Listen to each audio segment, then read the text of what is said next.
You want to study abroad?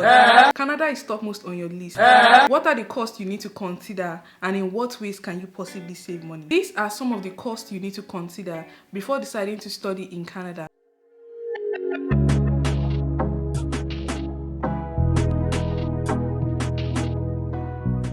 First and foremost, admission fees, which could range from $50 and above.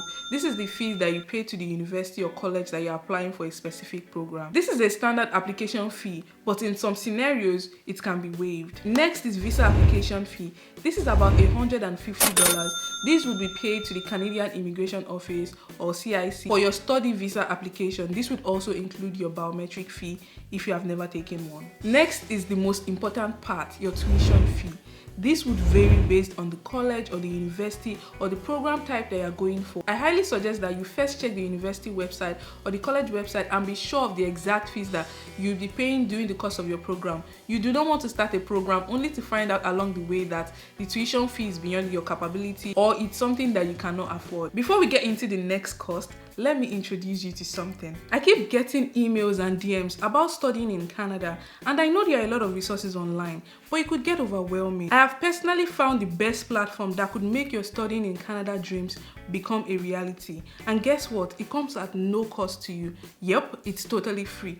Help. Serena Williams is one of Help's lead investors because she truly believes in their mission. Why would you apply DIY or pay for an agent when you could use Help? They are partnered and have close relationships with over 350 universities and colleges across every province in Canada. Help pairs you with a one-on-one admission coach based in Canada. They guide you in finding programs within your budget, gain admission to that program, and also with securing your study visa. And they don't end it there. They also help you with moving to Canada and navigating life in Canada. This is literally the first end-to-end study abroad platform that I've ever come across. Sign up with the link in the description. Be sure to use a valid email address and your correct WhatsApp number. Your assigned coach will connect with you via WhatsApp, video calls, or through your online dashboard. I strongly recommend Help because unlike other agents, Help coaches do not earn a commission, so they have no ulterior motive and they act in your best interest. The most exciting part is Help has recently introduced the Canadian Express Study Program, with which you enjoy all of Help's benefits. Plus, Help will give you a free immigration lawyer that would help you with your study visa application and a guaranteed cash bonus to help you settle in Canada. Sign up ASAP for the Canadian Express Study Program with Help before all the seats get filled. Don't say I didn't put you on. Next is living expense. This one is totally within your control. It would include things like your rent. Rent would likely range between $800 to $1,200 or $1,200 depending on the location, your city of choice, and also for your living cost we have feeding, which could range from $150 to $250 depending on how much you spend on food, the kind of food you eat, or where you are shopping your groceries. Then lastly, we have other expenses. This could include things like your flight ticket, health insurance, Airbnb cost, or hotel accommodation.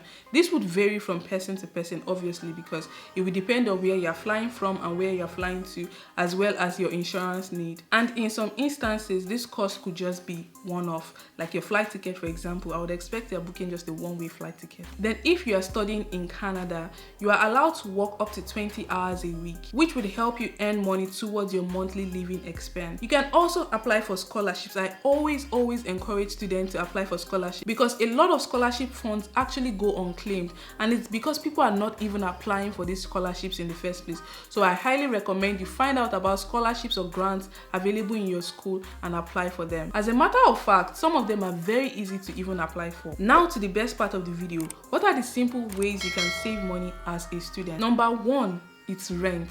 Rent would typically be the most expense on your monthly bill, and there are significant ways you can cut it as low as possible. First, you can have a roommate, live in a shared apartment, get a basement unit, live a bit far from school, but then relatively far. If it's something that would take you 20 minutes, 30 minutes, or 45 minutes to get to school, I wouldn't say it's so bad. But if it's something that is going to be really far from school or would cost you a lot of transportation to get to school, then I don't recommend that. But just try and see what would work for you that would help you save reasonably on your rent. Are you loving this video so far? Give it a thumbs up and leave a comment below if you have questions. Next is to also make sure you are only renting furnished apartment. As a student, you are not sure if where you are schooling would be where you would permanently reside after your school, so you want to make sure that they have all of the furnitures in there and you don't have to spend extra money on buying couch, table, bed, mattress and all of these things. Next is eating home cooked meal. This is personally my favorite because I still apply this onto my life, and thank you to my mother for teaching me how to eat and cook at home, because this is a very important way for you to save money. Eating out, ordering in, or spending money outside for food would significantly affect your monthly living expenses.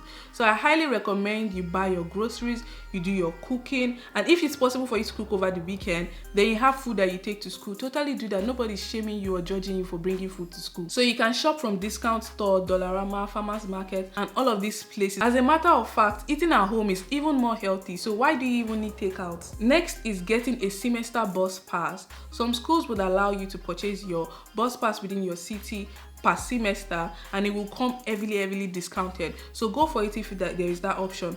Other schools even allows you to get the bus pass within your city for free, and this is usually way cheaper than the monthly pass, so if this is an option for you, take advantage of it. Next, we also have health insurance. I highly recommend you to have health insurance regardless of whether you feel like you are going to be able to cut costs or save money by not having health insurance. You don't want to take the risk of not having health coverage just in case the unexpected happens. Cost of getting healthcare here in Canada is very expensive, so make sure you have insurance coverage. Next is DIY for personal care. So things like cutting your hair, hair making, doing your nails, manicure, pedicure, or even using the gym at home would save you significant amount of money monthly. So why not do it yourself? Next is books. As a student, you would expect to use textbooks, and you can save significantly by getting digital copies or using the library instead of buying a whole textbook that you might not use again after a few months. You can also reach out to seniors that have completed that course or that program and see if you can get the textbook from them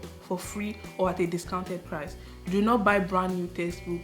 Go for the online copy and save your money. Next is phone plan. You can spend as high as $100 monthly on your phone plan, which sometimes you might not even make a call. So I highly recommend, as a student, see if you can get student plan, get lower gigabyte of data, or go for less popular phone providers so that you would not be paying excessively on your monthly phone plan. Then lastly, banking. As a student, most banks will offer you free banking for the duration of your program, or some could be for like a year. Take advantage of that, and once you are done as a student, try to see if you can switch to another account that will be free, or switch to digital banks so that you don't have to pay monthly fees. Imagine you're already putting your money in the bank and they're still going to be charging you for keeping your money with them, money that they're actually using to make money. Over here, we are team no banking fees, so see if you can take advantage of the free banking during the period while you're a student, or switch to no fee banking when you're done with your school. I hope all of these tips has helped you learn ways that you can budget as an international student and save money. If you find this video useful, please give it a thumbs up. Don't hesitate to share to anyone out there that you feel would find it useful, and I'll see you in my next video. Bye.